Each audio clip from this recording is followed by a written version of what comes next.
দাজ্জাল খুব ভালো করেই জানে যে তার এই বিশ্ব শাসনের পথে বাধা হচ্ছে মুসলিমরা, কারা? আর সে খুব ভালো করেই জানে মুসলিমদের মধ্যে সবচেয়ে বেশি বাধা হচ্ছে যুব সমাজ। যদি যুব সমাজ আল্লাহর ঈমান এবং রাসূল সাল্লাল্লাহু আলাইহি ওয়াসাল্লামের আমল এই দুটোকে নিয়ে যদি তারা পথ চলতে পারে, তাহলে তাদেরকে প্রতিহত করা এত সহজ নয়। এটা কিন্তু দাজ্জাল খুব ভালো করে জানে, ঠিক এবং তার অনুসারীরাও খুব ভালো করে জানে। এই কারণেই যুবকদেরকে আল্লাহর রাস্তা থেকে সরিয়ে ফেলার জন্য দাজ্জাল এবং তার অনুসারীরা কিছু ফাঁদ দিয়েছে আপনাকে, ট্র্যাপ। যুবক ভাই একটু ভালো করে শোনেন। প্রথম ট্র্যাপটা আপনাকে দিয়েছে, আপনাকে দুনিয়াতে আসার যে জীবনের লক্ষ্য উদ্দেশ্য, আল্লাহর ইবাদত করা, আল্লাহর দ্বীন প্রতিষ্ঠা করা, জান্নাতে যাওয়া, এখান থেকে সরিয়ে দিয়ে দুনিয়ার প্রতি মহব্বত দিয়ে দিয়েছে আপনার ভিতর। দুনিয়া আসক্তি আপনার মধ্যে দিয়ে দিয়েছে। সারাদিন চিন্তা, একটা চাকরি, একটা ব্যবসা, একটা বাড়ি, একটা গাড়ি, একটা স্ট্যাটাস, অলওয়েজ এই ফিকিরটা, এটাকে আমরা ইংরেজিতে বলি ম্যাটেরিয়ালিজম বা বস্তুবাদিতা। এই বস্তুবাদিতা আপনার মধ্যে ঢুকিয়ে দেওয়া হয়েছে। খুব সতর্ক থাকবেন, 1 নাম্বার। 2, আপনার সামনে নারীকে সহজলভ্য করে দেওয়া হয়েছে। মেয়ে নারী, এই নারী জাতিকে আপনার সামনে সহজলভ্য করে দেওয়া হয়েছে। অনলাইন অফলাইন যেখানেই যাবেন, নগ্ন নারীকে আপনি সামনেই পাবেন। মাত্র 1000, 1500, 2000 টাকা দিয়ে মানুষ জেনা করতে পারে, এখন রাত কাটাতে পারে, কেউ বাধা দেওয়ার নাই। কিন্তু যদি হালাল ভাবে বিয়ে করতে চান, পদে পদে বাধা পাবেন, আপনি পাবেন না?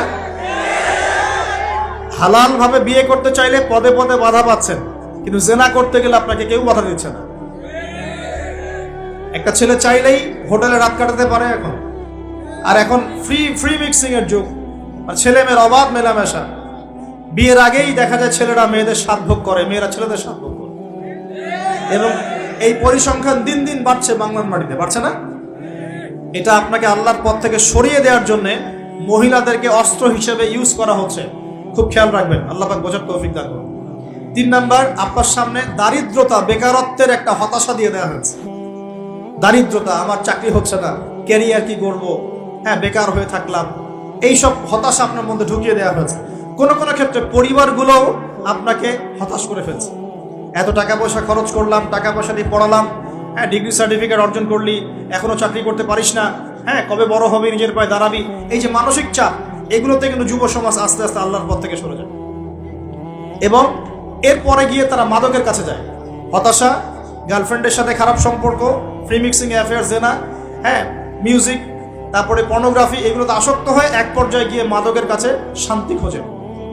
আর মাদক যখন আপনাকে পেয়ে বসবে, আপনি আপনার জীবনের লক্ষ্য থেকে হারিয়ে যাবেন। এবং দাজ্জাল এবং তার অনুসারী বিজয়ী হয়ে গেল, আমরা হেরে গেলাম। এরকম ধাপে ধাপে আপনার সামনে অনেকগুলো ট্র্যাপ দিয়ে দেওয়া হয়েছে। বেকারত্বের ট্র্যাপ, হতাশা, নারী, জীবনের লক্ষ্য থেকে সরিয়ে দেয়া, এবং সবচেয়ে বড় কথা এখন চলছে ফ্রি মিক্সিং আর পর্নোগ্রাফি। এগুলো দিয়ে আপনার ভিতরে নূর, ইমানের নূর আর তেজটাকে তারা নষ্ট করে দিয়েছে। এখন এটাকে রিগেইন করতে হলে কি করতে হবে প্রিয় ভাই? প্রথম কাজ হচ্ছে দুনিয়াকে তুচ্ছ মনে করার মানসিকতা তৈরি করতে হবে। দুনিয়া ক্ষণস্থায়ী, তুচ্ছ। আমি এখানে থাকতে আসি নাই চিরদিন, এখানে আমার কিছু দায়িত্ব আছে। ওয়ামা খালাকতুল জিন্না ওয়াল ইনসা ইল্লা লিয়াবুদুন, এটা আমার দায়িত্ব। আর আরেকটা দায়িত্ব হচ্ছে হুয়াল্লাযী আরসালা রাসূলাহু বিল হুদা ওয়া দীনিল হক লিইয়ুযহিরাহু আলা দীনি কুল্লি, এটা আমার দায়িত্ব। আমার দায়িত্ব আল্লাহর ইবাদত করা, আল্লাহর জমিনে আল্লাহর দ্বীনটাকে প্রতিষ্ঠা করা। আপনাকে বলে দেই, দাজ্জাল কিন্তু জলবায়ু নিয়ন্ত্রণ করাও শুরু করবে, কারণ সে পুরো বিশ্বটা শাসন করবে। দাজ্জাল বৃষ্টি দিতে পারবে, দুর্ভিক্ষ দিতে পারবে, প্রোগ্রেসও দিতে পারবে। 40 দিন সে বিশ্বকে শাসন করবে, যার প্রথম দিনটা হবে 1 বছরের সমান, দ্বিতীয় দিনটা হবে 1 মাসের সমান, তৃতীয় দিনটা হবে 1 সপ্তাহের সমান, বাকি দিনগুলো হবে আমাদের দিনের মতোই। প্রত্যেক ভূমিকম্পেই পৃথিবীর আর্নিক গতির পরিবর্তন হচ্ছে। সায়েন্টিস্টরা এখন বলছেন পৃথিবীর ভিতরে ইনার কোর বলে যে জায়গাটা আছে, এটা এখন উল্টা দিকে ঘোরা শুরু করেছে। তো একদিন যে 1 বছরের সমান হবে, এই বিষয়ে আমার কোনো সন্দেহ নাই। মহাবিশ্বে এমন কিছু একটা হবে যাতে করে পৃথিবীর আর্নিক গতির মধ্যে পরিবর্তন আসবেই। না হলে নবী সাল্লাল্লাহু আলাইহি ওয়াসাল্লাম বলতেন না প্রথম দিনটা হবে 1 বছরের সমান।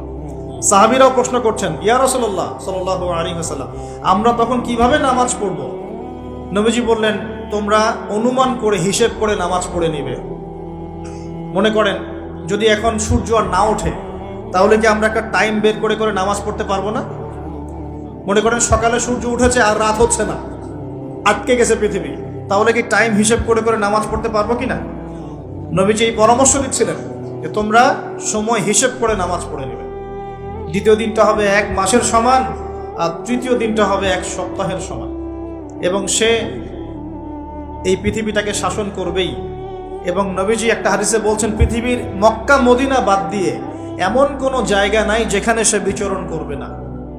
সলফে সালাহিন বলছেন তার বিচরণ দুভাগেও হতে পারে। এক, সে নিজে বিচরণ করবে, আল্লাহ তাকে সেই ক্ষমতা দিবেন, অথবা সে প্রত্যেকটা জায়গায় তার অনুসারী তৈরি করবে যারা তার হয়ে কাজ করবে।